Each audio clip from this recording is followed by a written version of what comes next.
Hello everyone. So today I'm going to be talking about some of the new research that I've been doing in my free time.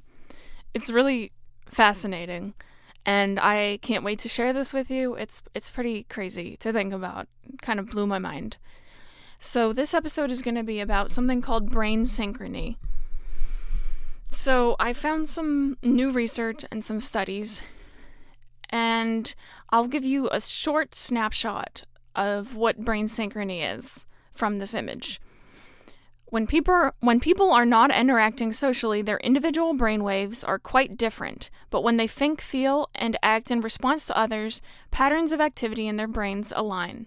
Scientists call this phenomenon interbrain synchrony. Neurons in the different brains fire simultaneously, and as the interaction continues, the timing and location of brain activity become more and more alike. The extent of synchrony indicates the strength of a relationship, with brainwave patterns matching particularly well between close friends or an effective teacher and their students. So this really blew my mind. It blew my mind because apparently this synchrony doesn't happen the same way in autistic individuals, or possibly doesn't happen at all. The thing is that there's not enough research on this in terms of studying autistic to neurotypical communication to be able to say with certainty that this for sure doesn't happen. But what we do know is that it doesn't happen the same way that it happens for neurotypical people. So basically, for those of you who want a more basic understanding of this, if most people in the world start socializing with someone else, and as they're socializing, their brain waves literally begin to sync up, and that synchrony can often be used to objectively measure how close they are, how in sync they are. That's probably where a lot of these phrases "you're on my wavelength" came from, because it actually is happening. Most people, when they socialize with someone else, are going to be naturally synchronizing with them, or if they're in a classroom environment, any type of socialization, a type of synchrony occurs. Well, here's the thing. I don't really believe that this doesn't happen at all for autistic people, even though there is some research out there that might try to convince you of that. But it's definitely different from the way that allistic people communicate. So, suppose I walk into a room of people who are not autistic, aka allistic. They're all talking with each other in a big group. Well, in that group, the brains between all of them start to synchronize. Neurons are triggering in the same times. Brain waves start to sync up and make similar patterns. And I'm over there not synchronizing at all with any of them. Really. And it's really interesting to see that there's some research that backs this up. Instead of it just being a personal, this is how it feels to me, it feels like I can't really relate to other people sometimes type of thing. Instead of it being a personal anecdote, there's actual data backing this up. That neurotypical people's brains sync up and autistic people's brains don't sync up, at least not in the same ways. Here's the thing that I don't get about this. I have a really close friend, and we meet every week. We eat dinner together. We make dinner for each other every week. And I swear to God, we'll start synchronizing almost every single week. But what we're synchronizing is a very different type of synchrony that I think that most people experience. So for us, suppose I have a fidget spinner. My best friend will see that fidget spinner and be like, "Oh my God, that looks amazing. Can I try it?" And it's a totally different type of synchrony that we experience. And we definitely experience some kind of synchrony. So I really struggle to believe that neurodivergent people would have none of that synchrony, but I think it is fundamentally different, because I know, it just blew my mind the first time I talked to another person who thought the same way that I did, because I was like, wow, I don't have to translate to you. I don't have to try to come up with a verbal mapping from one word to another word. just for you to understand me. You can just understand me by default. And it was wild, and I started experiencing some of that synchrony. And previously, I hadn't really experienced that. It always felt like, that all the phrases that I don't particularly like, but I'll use them anyway. She marches to the beat of her own drum. I know that's supposed to be a compliment, but it never really felt like a compliment, when you're trying to make friends and socialize, and when you're trying to connect with people, not being on their wavelength is not really the most helpful thing. But this is really interesting to me, to know that most people, when they're socializing, their brainwaves sync up. They're literally thinking the same. And, there's the saying, great minds think alike. That's also pretty intriguing. All of these sayings, I feel like there might actually be some scientific basis behind a lot of these, which is hilarious, because I always thought that was just a phrase, but apparently great minds literally do think alike because they synchronize, and then they work together on a project, and that synchrony actually predicts a better team. Even in a career environment, if you're working together with other people and all of your brainwaves are synchronized on the same project, of course you're going to succeed. Of course it's going to be an awesome project, and it won't even feel like work in those cases as much, because you're in that flow state of total synchrony with other people. And as someone who doesn't experience that most of the time, it's really just fascinating. It's fascinating to observe this. It's fascinating to witness that and look at that. I can't tell you how many times I'll be running on the track at my gym, and I look down and they're playing basketball, and it looks like magic. It literally looks like magic. One guy will pass the ball to the other guy, and then another guy will throw it to the guy near the hoop, and then he'll dunk it in, and it's like almost some kind of collective consciousness working together in the boundaries of a basketball game. And it really blows my mind. So then that brings me to my next questions. How do autistic people fit in with that synchrony? If autistic people don't synchronize with neurotypical people, how can we bridge that gap? Is it possible? Would we even want to, or would that require fundamental brain rewiring, which would then pretty much destroy our personalities? Or, asking another question, suppose I'm talking to another autistic person. Is that another form of brain synchrony that is just different from most people? That's how it feels in my experience, but I am still really struggling to find data to back that one up. It's kind of remarkable, to be honest, how little data there actually is, particularly for autistic women, because the public view of autism is that you're a 4-year-old white boy throwing a meltdown. Unfortunately, that's the truth. If you Google autism or autistic person, you'll see a lot of stereotypes that are very misguided. I wish that weren't the case, and on a separate note, it makes me wonder how AI is going to handle that, but that's a totally different episode. It's really, really interesting, though. And so I started looking more into this brain synchronization, because recently I got a device that allows you to measure your brain waves. It's like EEG sensors. There's 7 of them. The EEG sensors will tell you your 5 different brain waves, their frequency, their power levels, voltage, everything. Tells you pretty much all the stats you could possibly ever want for your neurofeedback. And I find neurofeedback incredibly interesting. Not only because you can look at raw data of your own brain, I'm just totally nerding out over here, holy shit, I can see my brain waves. But also the fact that, you could actually measure this with another person. If you had a device and another person had the same device, you're socializing together, you could actually quantify how synchronized you are with another person. And that is just mind-blowing. So on the one hand, I'm like, okay, I need to show this device to all my neurodivergent friends. Let's see if we're synchronizing like I think we might be. But on the other hand, I would love to see a study that's done with an autistic person talking to a neurotypical person.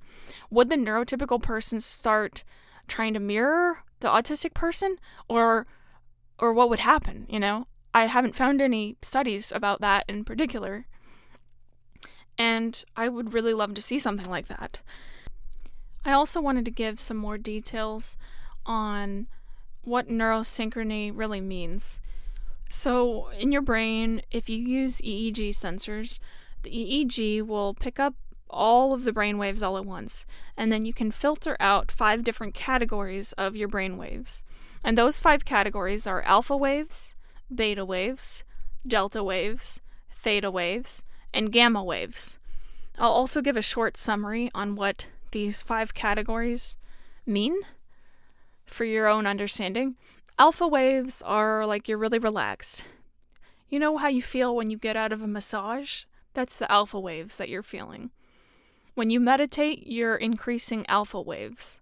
Alpha means that you're relaxed, you're calm, you're in a creative state, and you're feeling pretty good.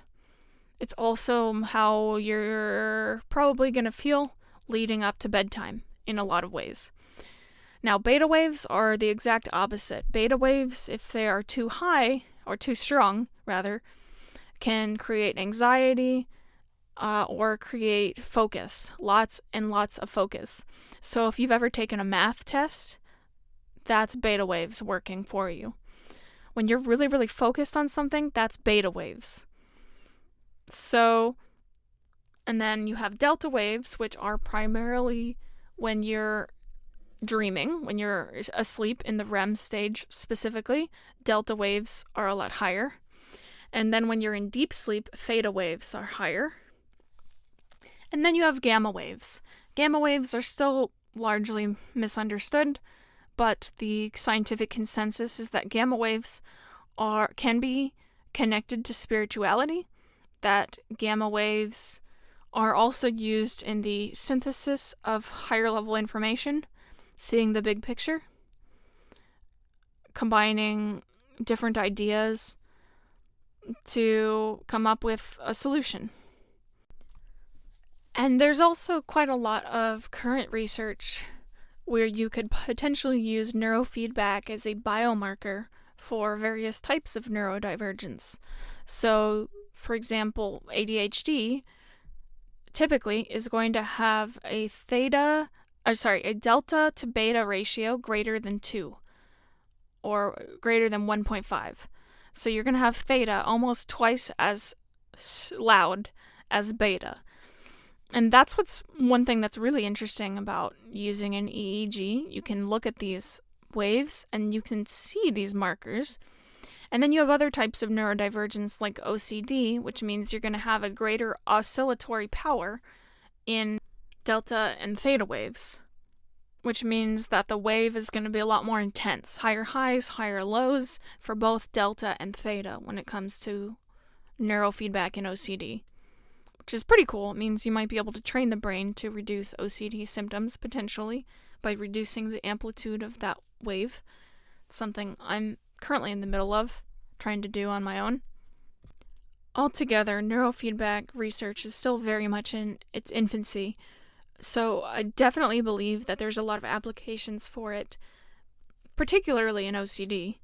But as far as how that pertains to ADHD, autism, schizophrenia, and other types of neurodivergence, it's still a new research area.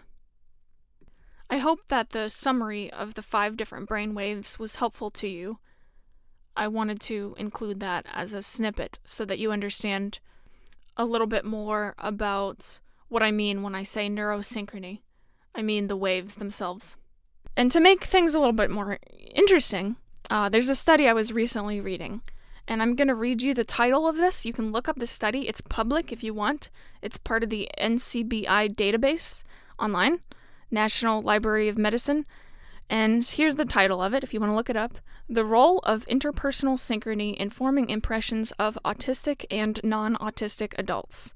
I don't know why they didn't use the word allistic. I guess they thought that the public doesn't know what allistic means. They're probably right. So, I'm going to summarize this for you because it's quite a long paper. I would not read this all on a podcast. But, basically, the TLDR of this paper is that when you're making a first impression with someone, if you're autistic, you're at a loss, pretty much. Because the other person whether they're autistic or not, and this is what really was fascinating to me, whether they're autistic or not, the first impressions of autistic people are significantly worse than neurotypical people. And these two studies, when I looked at them side by side, the picture of how the brainwaves synchronize for neurotypical people, and the first impression study, and there's also one other study, if you Google thin slice judgment autism, thin slice, you'll see that study pop up. So all of this together, I'm going to synthesize it for you. When a person meets another person, immediately, at a subconscious level, they are making what is called a thin slice judgment about that other person. All of these judgments are happening below the threshold of their conscious awareness, which is mind-blowing. It means that you're going to like or dislike someone instantly, and you won't even know why, even if you don't talk to them, even if you don't even, it's almost like even if you don't even see them. It's not just about appearance, although I'm sure appearance would play a role in a lot of these thin slice judgments. But as soon as you interact with someone, immediately there are all of those subconscious biases at play. Now, this really fascinates me. It fascinates me a lot because I find the idea of first impressions interesting. Because if you meet someone for the first time, they don't know anything about you, so theoretically you would think you'd be working with a blank slate, but that's not the case. Skin color, of course, unfortunately, is going to play a role in it, and height is going to play a role. Think of all the biases that people have. How skinny you are, how fat you are, how you look, what your gender is. All of these things. And autistic people consistently have a worse first impression. Even if the other person they're talking to is also autistic. That just blew my mind. Because it means that, so you're over here, you have a person who really, really wants to connect with other people. You have a person who maybe even finds socializing interesting, until that gets more or less beaten out of us. I'm laughing, but it's not far from the truth, unfortunately. So you have this person who really desperately wants to connect with people. You have this person who is really interested in the world around them and is immediately in tune with their physical environment, the sensory environment, all of the above. There's already a lot of struggles related to socializing, even independently of talking to another person. But then you have the layer on top of that where the other person's brain is quite literally on a different wavelength from yours. You're both on different planes. You're in one place and they're in a totally different place. And trying to bridge that gap consciously is so difficult. It's so difficult. I wish I could tell you. I wish I could describe it. I'm trying. So, to kind of give an example, I'm one of the people who does not have an internal monologue. It blew my mind that something like over 90% of people in the world has a little voice that is their voice that's talking to them, I guess, and narrating their life. I should go do the dishes or whatever you're thinking about. You have that little voice that's talking to you constantly. Y'all, I don't know how you do it. If I had that, I think I would go insane. I swear, I don't know how you can handle that, because that sounds like my definition of hell. So for me, it's pretty much silent 100% of the time, except for music on repeats usually. But I don't have that little inner voice that's constantly chattering. It's just quiet. And that silence makes meditation a lot easier for sure. But it means that anytime I speak or talk about something, I'm doing a form of mental gymnastics to try to take these web of concepts that I can feel and translate them into language. And it blew my mind to realize that most people think verbally. That is so interesting. So you have this autistic person who's trying to interact with non-autistic people, or allistic, and they're over there translating connected webs of concepts in their mind to words.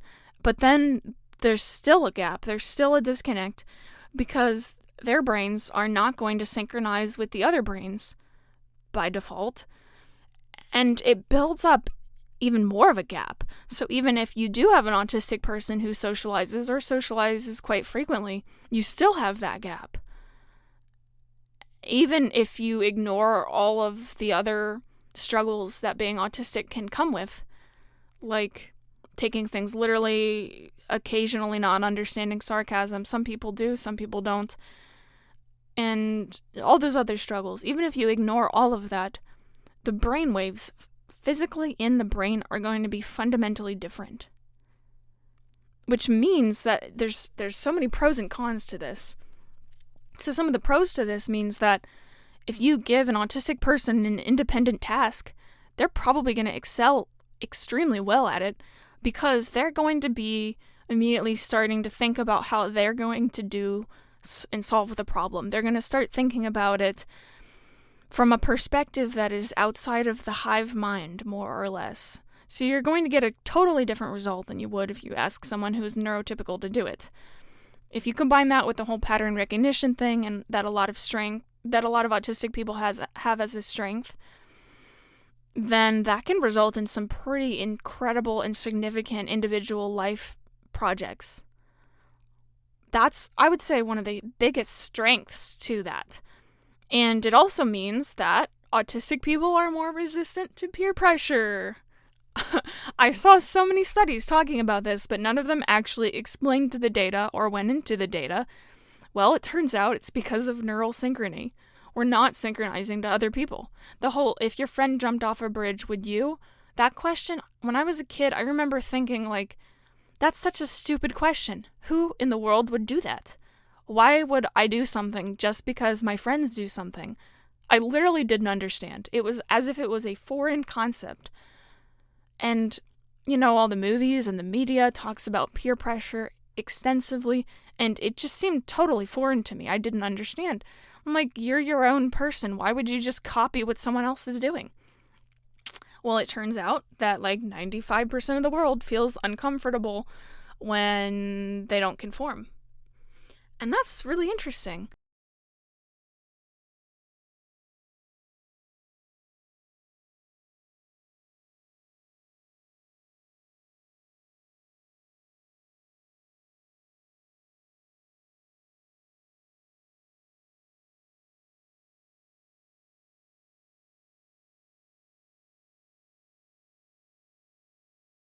Me and my other neurodivergent friends. I don't have a framework for that type of synchronization. It seems almost otherworldly whenever it happens, and it is such a rare event that it feels otherworldly too. It's as if the person you're talking to can read your mind. It's as if you know what they're thinking and they know what you're thinking, and you know exactly what's going on. You're both on that same train of thought, but even more than that. You know their life experiences, they know your life experiences, and you can see the two literally converge in your mind as if it was two parallel trains. I just realized the irony of that analogy. My apologies for that. But I want to know, is there a way to bridge the gap? If you have a neurotypical person who really wants to connect with an autistic person, there has to be a way to bridge that gap. And I also really don't like that a lot of these studies make everything related to autism sound like a deficiency, because it's not. I mean, obviously it can be a disability sometimes. It's not always a disability, but it can be. For some people, it definitely is. And for other people, it's their greatest strength. And I think that the truth is usually kind of in the middle. And how do I bridge that gap? How do we bridge that gap as a society? If everyone feels comfortable when everyone is doing the same thing as everyone else, who becomes the pinnacle, the pioneer of scientific invention? If everyone did the same thing that everyone else was doing, who's changing the world? If everyone did the same thing and thought the same way as everyone else, wouldn't that be boring? Like, is it just me, or wouldn't that be kind of boring? So I feel like that's not the point. And I recognize that a lot of people do feel uncomfortable from conformity being challenged. But I'm wondering how much of that is an environmental factor compared to being born that way. Like, if I were to take an autistic society, like everyone in that society is autistic, like, or maybe even just a really big family, like a family of, let's say, 25 members. Let's say all 24 of them are autistic and you have one that is neurotypical. How would that mirroring sensation work? Would the neurotypical mind start trying to mirror with others? Like, what would happen? I would love to know. I would love to see something studied like that. If you're listening to this and you are an autistic person and you have a child who's neurotypical, please reach out to me. I want to hear everything about your experience. I really do, because it's just so interesting.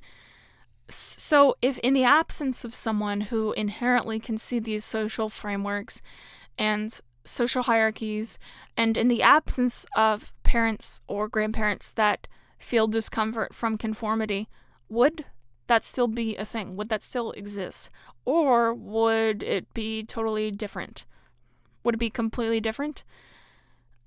And it's really hard to say because it hasn't been studied enough. But it's also kind of frustrating in a way, because if you're an autistic person and you want to connect with other people and you want that synchrony, you want to talk to them, you want to see their perspective, you're interested in their life, you're interested in what they have to offer, you're interested in their way of thinking. If you're autistic and you're really interested in people, this presents quite the challenge. How do you get past that bridge of not synchronizing with other people? There's so many pros and so many cons to that. And unfortunately, one of the biggest cons of that is some type of social ostracization. So if you're the only person in middle school who isn't synchronizing with the other kids, well, bullies pick up on that real quick, and then you become the target. But there's so many strengths associated with that as well, because you'd be more resistant to peer pressure, you're more likely to pursue the passions and the things you're actually interested in instead of denying them for social acceptability. It's an interesting phenomenon. It's really, really interesting. And I don't really understand why there's not more research about this, because it's fascinating. Whoever discovered that most people's brains synchronize when they socialize, like, that must have been the best day of their life. I feel like everything would have just popped into place. But I guess for most people, they would already understand that because they've already had that synchrony. I don't know. And so for me, whenever I meet another person who's neurodivergent, it's a special day. It really is, because we get each other. We just understand each other. We have such a similar life experience in so many ways, so many overwhelming ways, that it's wild. I overheard this lady at this cafe a couple weeks ago talking very, very loudly about her experience with being diagnosed with ADHD, and I had to say something. I couldn't just ignore it. I had to say, hey, by the way, everything you're saying is so relatable. And she was shocked. As we talked a bit more, she was like, oh my gosh, I'd love to hear everything. What was it like for you? And then we went back and forth, and it was awesome. And she, at the end of it, she's like, this has never happened to me in my life. How did you do that? And I'm like, what do you mean? How did I do that? I'm just talking to you.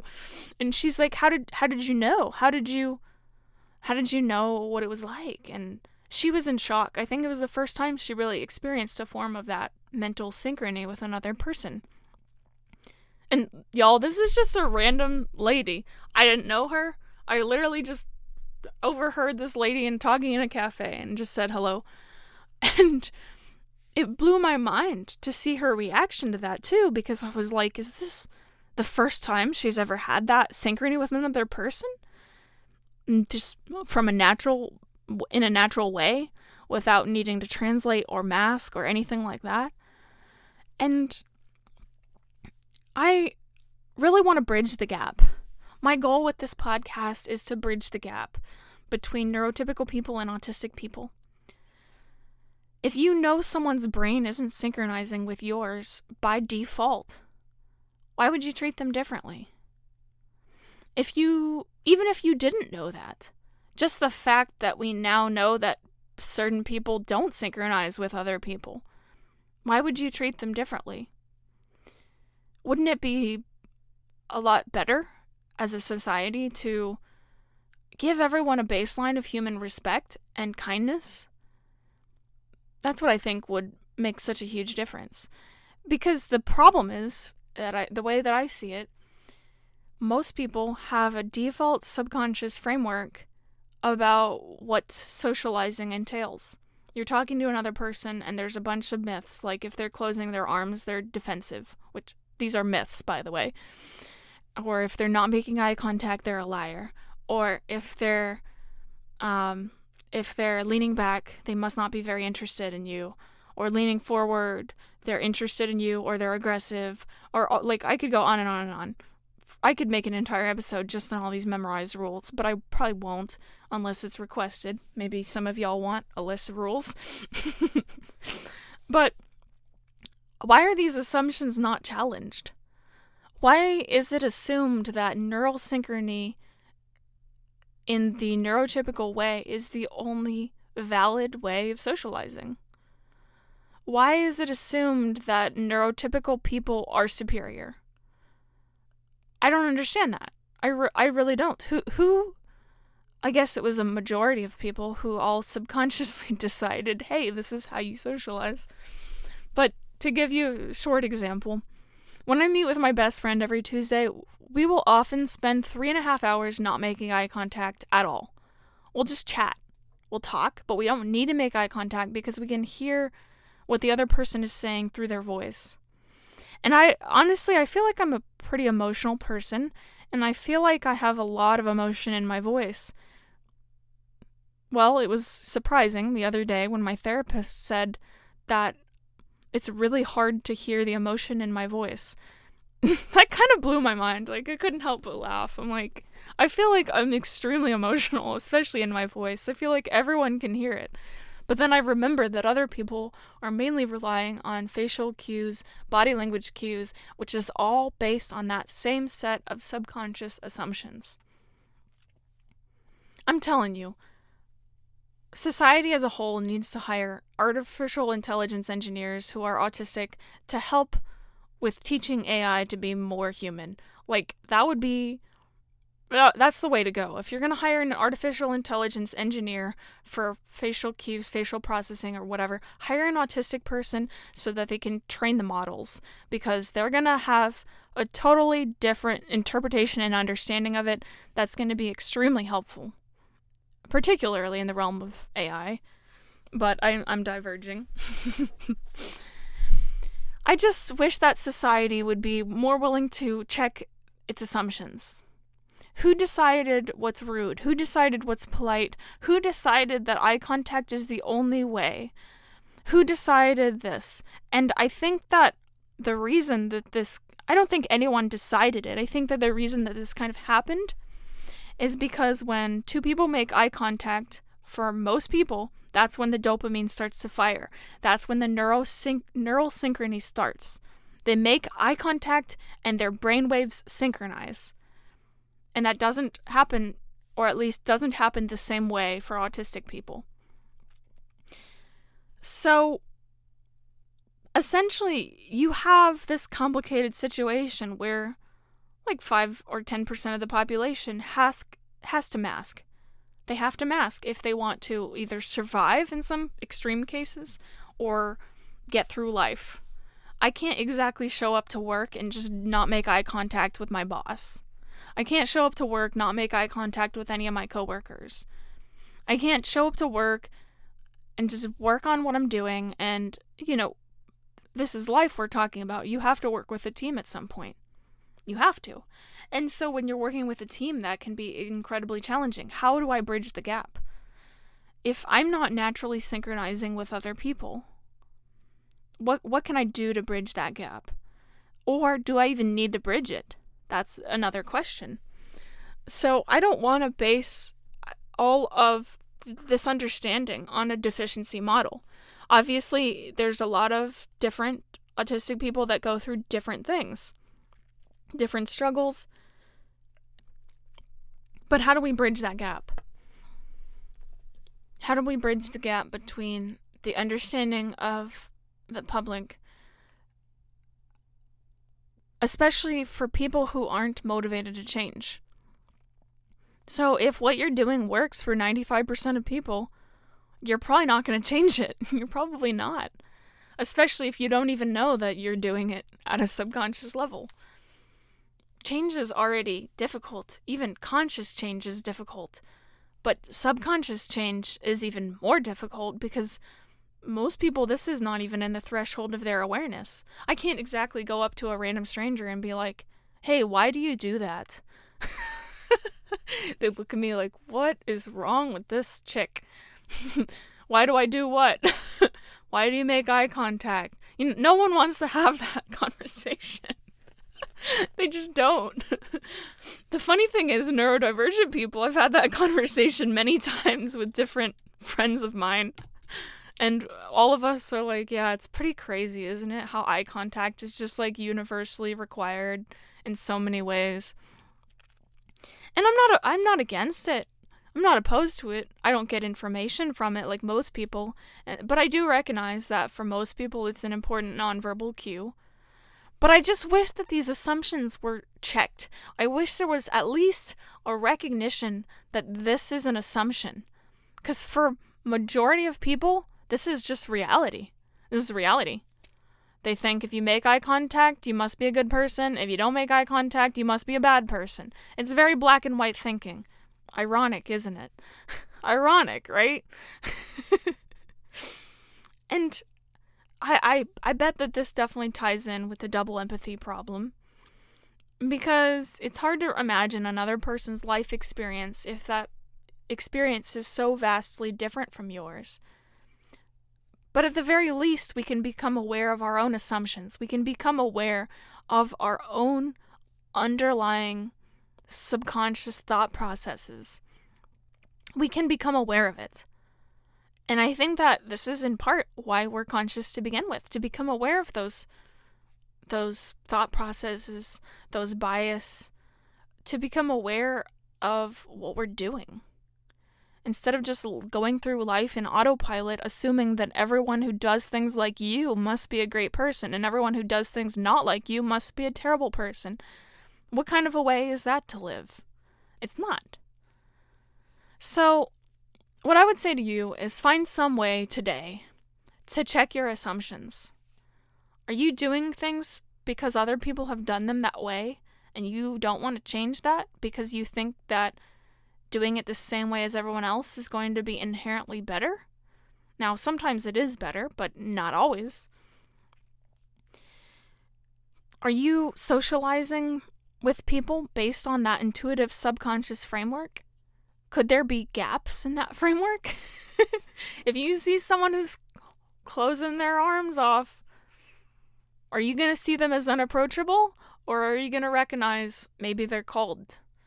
Are you going to recognize maybe they're comfortable when they have their arms crossed? Or maybe they just like feeling their own arms.